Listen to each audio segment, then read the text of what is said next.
You know what's amazing to me about Republicans? It's how they can lie to themselves and believe it. When I was growing up in a Republican family, I always asked my dad, why are we Republicans? And he was like, we're the party of freedom. We're the party of good American family values. And now individual rights and freedoms are being stripped away from people, but they still see that as a good thing somehow. We absolutely believe in state rights. Unless it's a blue state, then that needs to be a police state. We believe in family values unless it's a queerosexual family, because we don't want to have to explain that shit to our kids. What they really mean to say is you can be free as long as you're free, exactly like me. But if you deviate from that very narrow mold at all, then there's something wrong with you. And the thing is, they don't even like each other. They gossip about each other all the time. Especially the Christians. Man, when somebody in the congregation fucks up, they just light up. And the more fucked up the fuck up is, the better. Did you hear that Jim and Sarah are getting a divorce? No, what happened? Well, apparently Jim was screwing around with one of his daughter's friends.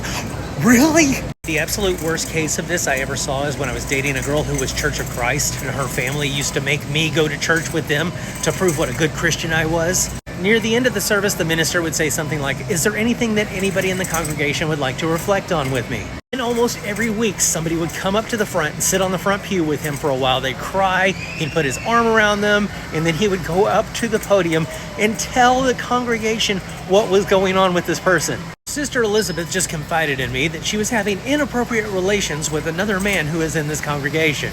Now, I'm not going to say his name because apparently his family doesn't know about it yet, but if he would like to come forth either this week or next week, we'll be happy to hear from him. And of course, the entire congregation's like, oh, who could it be? And that's the first thing and pretty much the only thing they talk about after church is over. Even though throughout the entire Bible it condemns gossiping, but they love doing it so much that they don't care. They'll risk the sin. And it just shows how repressed these people are. They try to condemn people for doing things that they wish they could do. Here's some gossip of mine. You know what drives me absolutely crazy is when somebody is apologizing for something that they're still currently doing. Some lady's letting her little kid try and push the cart that is just way too heavy for her, and she's blocking all kinds of aisles, and there's a traffic jam right in the middle of everything. She's just like, sorry, as she's letting the kid still push the goddamn cart. Fucking take command of the ship for a little while so you don't have to keep apologizing.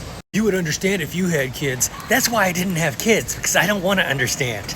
I'm barely keeping my own shit together. Why do I want to be responsible for why somebody else ends up in therapy one day? Just because I grew up a Republican doesn't mean I have to stay a hypocrite.